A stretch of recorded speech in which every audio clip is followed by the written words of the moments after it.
Olá, meus amigos, olá, minhas amigas, olá, concurseiros, tudo bem com vocês? Sejam todos bem-vindos a mais um encontro nosso e hoje nós vamos começar a trabalhar com o Estatuto do Idoso, Lei número 10.741 de 2003. Para quem começou vindo por esse encontro, enfim, muito prazer, meu nome é Guilherme Rita, eu sou professor aqui do Aprova Concursos de Direito Penal, de Processo Penal, de Legislação Extravagante e também dou aula de Direitos Humanos. Tá? Então agora, legislação extravagante, é isso que a gente está vendo, Estatuto do Idoso.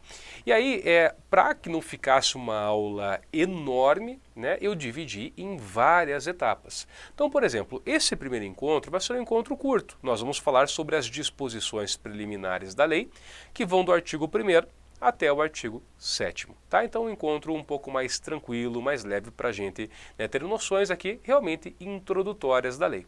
Começando, é claro, pela definição. Quem é idoso? Quem é o idoso? E segundo, há diferença entre homens e mulheres, como há, por exemplo, para a Previdência Social? Resposta, não. Tá? No caso do Estatuto do Idoso, a idade é sempre a mesma. Idoso é toda pessoa que tenha 60 ou mais. 60 anos de idade ou mais. Não importa se é homem ou se é mulher. Tá? Na véspera de aniversário dos 60 anos, então já ingressa dentro do conceito legal. Então nós temos isso. Olha o artigo 1º. É instituído o Estatuto do Idoso destinado a regular os direitos assegurados às pessoas com idade igual ou superior a 60 anos.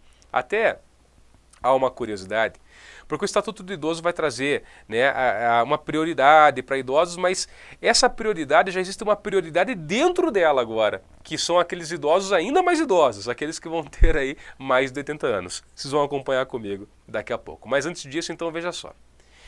O Estatuto do Idoso, ele adotou a doutrina da proteção integral no artigo 2º e também o princípio da absoluta prioridade no artigo 3º. E sabe por que eu destaco isso? Isso é interessante porque se você for pegar, por exemplo, o Estatuto da Criança e do Adolescente, ele adota exatamente os mesmos critérios. Doutrina da proteção integral significa que não é só a criança, e também aqui no nosso caso, não é só o idoso que está lá abandonado, sem que a família o visite, numa situação difícil, que vai ser alvo do cuidado da lei. Não. Todo e qualquer idoso é protegido pelo Estatuto, da mesma forma como todo e qualquer criança e adolescente é protegido pelo ECA. Tudo bem? E também quando eu falo em princípio da prioridade absoluta, é no sentido de que realmente, em serviços públicos, no tocante a políticas públicas, no tocante a verbas públicas, enfim, os idosos eles têm prioridade, tanto quanto teria uma criança ou um adolescente. Então vem comigo e veja só, tá? Além dessas duas previsões que eu disse, e a gente vai ler daqui a pouco o artigo 2º e o artigo 3º, vai ficar muito claro a questão da doutrina da proteção integral e o princípio da prioridade absoluta. Mas uma curiosidade que essa lei traz é o que eu chamo de delatio obrigatória. Delação obrigatória, tá? Delatio obrigatória.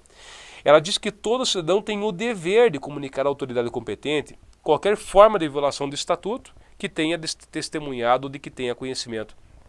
Sabe por que eu destaco isso?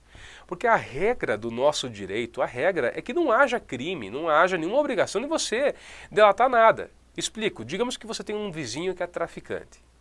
E você tem medo dele e nunca ligou para a polícia com medo da represália por parte dele ou dos comparsas dele depois. Você pratica algum crime? A resposta é que não. Não há delito, tá? Você praticaria delito se eventualmente você ajudasse ele a fugir da polícia, se você ajudasse ele a esconder droga. Mas assim, o fato de não comunicar, não. No Estatuto de Idoso é interessante. Sim, não há crime também, não há crime. Mas há uma obrigação na lei. Ela fala no artigo 6º que todo cidadão tem o dever. É que é interessante que ela fala que todo tem o dever, mas ela não traz crime em relação àquele que não comunica. Então fica um pouco contraditório. Mas de qualquer forma, grave esse artigo 6º como delatio obrigatória, pelo menos de forma ampla, todo cidadão teria o dever de comunicar às autoridades qualquer violação ao estatuto em desfavor dos idosos. Então vamos lá? Vamos ver aqui, ó. Olha só, doutrina da proteção integral. Por quê? Porque ela diz assim, ó, o idoso goza de todos os direitos fundamentais inerentes à pessoa humana, sem prejuízo da proteção integral de que trata essa lei. Então, só começando por aqui. Se você for olhar o Estatuto da Criança e do Adolescente, ele tem a mesma previsão. Se você for olhar também a Lei Maria da Penha, ela, quando fala da mulher, também fala: a mulher goza de todos os direitos fundamentais inerentes à pessoa humana, né? O que é evidente, né? Que são seres humanos, lógico. Mas assim, né? Não é desnecessário. Tem que colocar mesmo, porque é uma necessidade de reafirmar alguns direitos em relação a essas pessoas. Então, devem ser assegurados ainda a eles, por lei ou por outros meios, todas as oportunidades e facilidades para a preservação de sua saúde física ou mental e também para o seu aperfeiçoamento moral, intelectual, espiritual e social em condições de liberdade e de dignidade. Tá? Então é isso. Eu tenho que garantir uma gama de direitos que permita o pleno desenvolvimento desse idoso, né, enquanto pessoa. E quando se fala, pô, mas desenvolvimento idoso? Sim, ele ainda, né, pode estar ali querendo se aperfeiçoar, né, espiritualmente, socialmente, intelectualmente, quer fazer cursos e tal, e a lei ela prevê isso. Tanto que tem uma previsão que eu acho muito bacana da lei, que ela fala no tocante, por exemplo, a alguns livros destinados a idosos, que inclusive a letra tem que ser maior, claro, por conta da perda da capacidade visual, que é natural com a idade, né? Bacana. Mas vamos lá. Artigo 3º. O artigo 3º agora ele trata daquela doutrina da prioridade absoluta, que tem igualzinho no ECA, no Estatuto da Criança e do Adolescente, ECA, tem igualzinho lá. Artigo 3º. É obrigação da família, da comunidade, da sociedade e também do poder público, poderia dizer, portanto, então, que é a obrigação de todos, assegurar ao idoso com absoluta prioridade efetivação do direito à vida, à saúde, alimentação, educação, cultura, esporte, lazer, trabalho, cidadania, liberdade, dignidade e respeito e também a convivência familiar e comunitária. Assim, ó, nesse âmbito da convivência familiar, deixa eu explicar uma coisa, né? Porque eu falo, às vezes tem artigo que é tão lógico que mesmo que você nunca tivesse lido ele na vida, provavelmente você acertaria do mesmo jeito, não acertaria? Se caísse na prova, né? Deve ser garantido ao idoso com absoluta prioridade o direito à vida. Você vai dizer, não, imagine, né? Claro que você vai colocar que sim. Agora vamos pensar nessa questão da convivência familiar. Isso foi um paradigma novo criado no Estatuto do Idoso, que na época até eu lembro foi muito discutido por conta disso. Caso, por exemplo, de filhos que pegam os pais idosos e simplesmente abandonavam em asilos e deixavam os pais lá esquecidos. O Estatuto do Idoso traz que é um direito do idoso ter o contato com a família. Logo, inclusive pode configurar crime o abandono. Claro, e tem que ser, né? Acredito sim que, né, os filhos não podem simplesmente, né, quando o pai fica idoso, precisa dos cuidados, simplesmente negar as origens ali, enfim, querer apagar o passado. Não dá, né? Claro. Enfim. Nem que seja uma questão de, né, é uma questão, perdão, de solidariedade. Mas vamos lá. Parágrafo 1º. O parágrafo 1º, ele foi modificado, tá, em 2017. Na verdade, o que foi modificado foi só no finalzinho. Primeiro, a redação, porque estava como parágrafo único antigamente, e aí como foi criado um parágrafo 2º, eles tiveram que alterar, né, parágrafo 1º. E aí começa.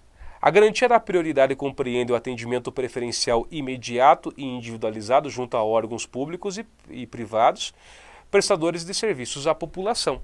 Tá? Atendimento preferencial, imediato e individualizado.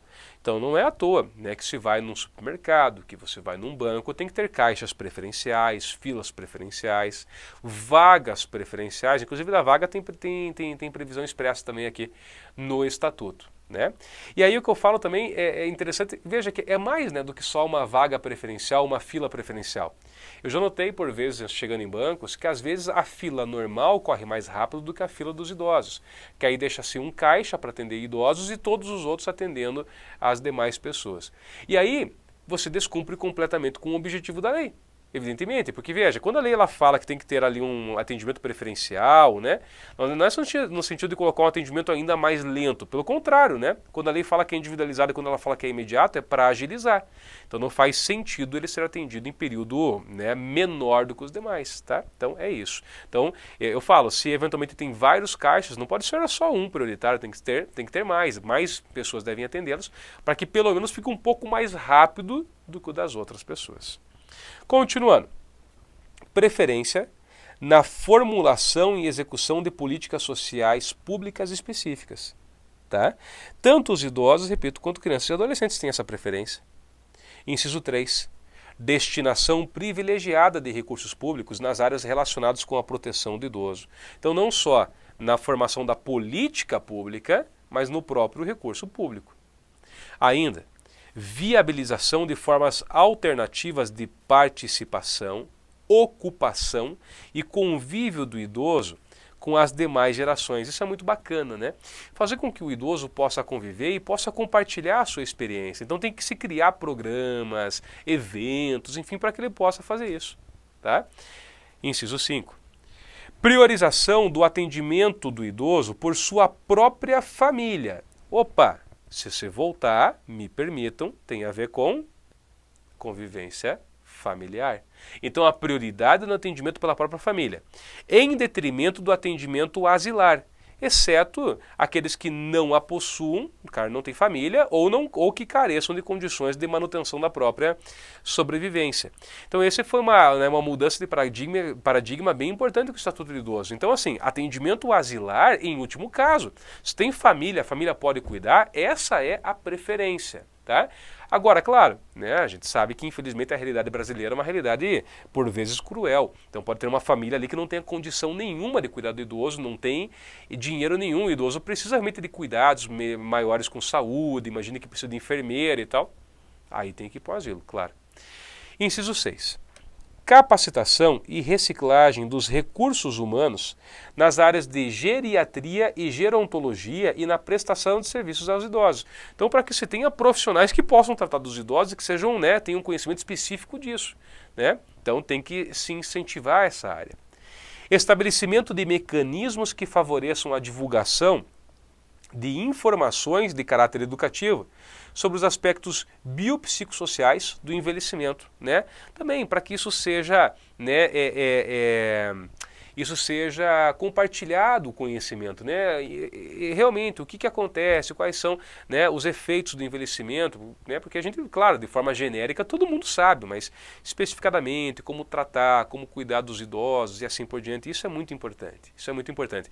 Tanto que mais para frente também, quando fala em direito à educação, fala-se, né, muito, né, em explicar essa questão do envelhecimento para todas as gerações e tal. Isso é bem bacana.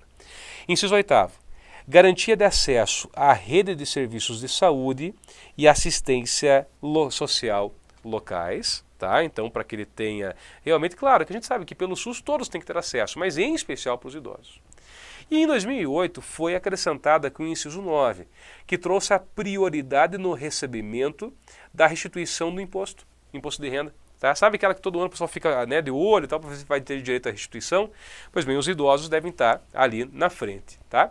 Bom, isso foi em 2008, mas o que nós tivemos realmente uma alteração mais recente, que foi em 2017, foi lá no parágrafo 2º, que disse que dentre os idosos, então vamos lembrar, né? 60 ou mais, né? 60 anos de idade ou mais. Olha só, dentro dessa prioridade tem uma outra prioridade. Uma prioridade especial aos maiores de 80, atendendo-se às suas necessidades, sempre preferencialmente em relação aos demais idosos. Então, não se esqueça disso, em 2017 o legislador pegou um grupo que já tinha prioridade e dentro dele ainda separou um novo grupo que tem mais prioridade ainda. Não, e tá certo, né? Por que essa regra, né? Porque veja, se for pegar, por exemplo, a expectativa de vida média do brasileiro, eu vou chutar aqui, mas acredito eu que é uns 73, 74 anos de idade. Então aqueles que chegaram aos 80, né, já ultrapassaram a expectativa. E às vezes aquele que tem 60 ainda está, né, gozando ali de uma boa saúde, enfim. Então faz sentido criar um novo critério mesmo, né, para eles. Realmente, né, há uma quebra de idade hoje, cada vez mais a gente percebe os efeitos do envelhecimento mais tarde, né? Você percebe pessoas aí com 60 anos super ativas ainda. Agora, a partir dos 80, realmente a gente percebe que já é bem mais difícil, né? Bem mais difícil. Então, né, houve essa definição agora em 2017. Pois bem, ainda, meus caros, nós temos no artigo 4º o dever de proteção aos idosos. Né? Então nós temos lá, nenhum idoso será objeto de qualquer tipo de negligência, discriminação, violência, crueldade, opressão. E todo atentado, e eu quero que vocês notem que quando eu falo em atentado, vale tentativa, não precisa ocorrer. Toda tentativa de violação dos seus direitos, quer seja por ação, quer seja por omissão, será punido na forma da lei. Tá? Veja, por ação, a pessoa vai, quer agredir, mas tem por omissão. A pessoa não atende o idoso, não dá atendimento à saúde dele. Então, calma lá, isso é um atentado ao direito do idoso. Bom, parágrafo 1º, é dever de todos prevenir a ameaça ou violação aos direitos do idoso. E parágrafo 2º, as obrigações previstas nessa lei não excluem da prevenção outras decorrentes dos princípios por ela adotados. Tá? Então, claro, a lei ela delimita um pouco, mas mesmo assim a gente pode conceber, né, uma ideia muito mais ampla de proteção realmente dos direitos dos idosos. O artigo 5º, por sua vez, ele prevê que a inobservância das normas de prevenção importará em responsabilidade a pessoa física ou a pessoa jurídica. Gente, essa responsabilidade é uma responsabilidade administrativa. Tá? Existe responsabilidade penal? Também tem, mas daí não para a pessoa jurídica. Aqui a administrativa existe. Então um asilo, uma casa de atendimento, enfim, aí sim ela pode, né, vir a responder administrativamente, pena de multa, pena de perder a licença e assim por diante. O artigo 6º traz aquela obrigação que eu falei para vocês antes, a chamada delácio obrigatória, né? Porque todo cidadão tem o dever de comunicar à autoridade competente qualquer forma de violação a esta lei, que tenha testemunhado, que tenha conhecimento. Então tem que delatar obrigatoriamente. E por fim, gente, nesse nosso encontro, que é um encontro mais curto, que era só para trabalhar realmente com essa hipótese das disposições preliminares, o artigo 7º ele fala assim, ó, os conselhos nacional, estadual, do Distrito Federal e municipal, tá? Então os conselhos nacionais, estaduais, distritais, ou melhor, só tem um, né?